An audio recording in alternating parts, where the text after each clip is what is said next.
Hi guys, good evening to everyone. Time check tayo is around 7:13 in 7:13 PM dito sa Dubai and 11:13 diyan sa Pilipinas. So shoutout po sa inyong lahat guys. So guys, for follow up lang uli once again, inuulit ko yung mga nang-i-scam diyan. Wag po kayong magpapadali. Kawawa na naman si Kuya, oh. Nag-message po sa akin. Sabi niya, huli ko na nakita yung paalala mo. Yung sa mga videos mo, sir, sabi niya. Nadali na naman daw siya.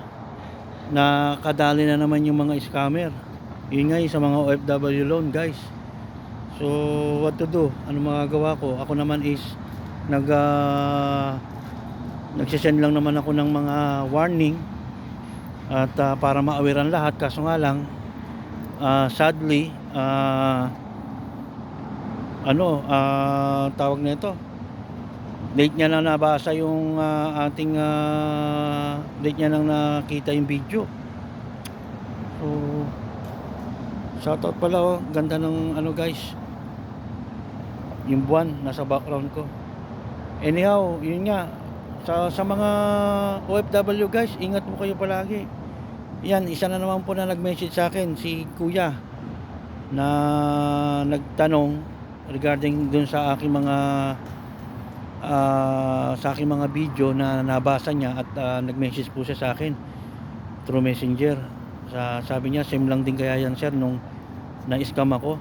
Sabi niya, neto lang daw, last week lang.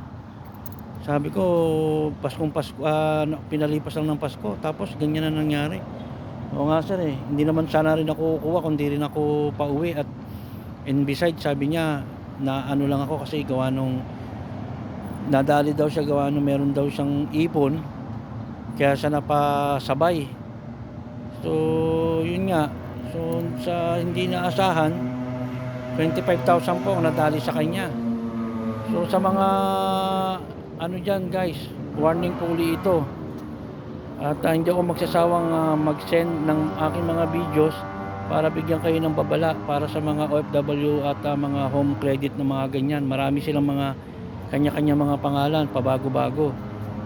So meron akong mga video na noon pa na yun nga sinasabi ko na ganun nga, sa pag na-ampres yan is lokohan na yan. Tanungin nyo muna kung may unfreeze. So sana guys, ingat po tayo sa mga OFW, sa mga kapwa ko OFW sa ibang bansa. So iwasan nating ma-scam, sayang ang ating pinaghirapan. So shoutout na lang po sa inyong lahat dyan. Thank you very much. Sana spread to the world. Paki-spread po yung ang aking video para sa pag-warning regarding dyan sa mga OFW loan na scammer. So shoutout po sa inyong lahat dyan. So thank you very much. Peace to the world. Peace, not war. Thank you. Ganda ng buwan, no? Kuwang kuwa.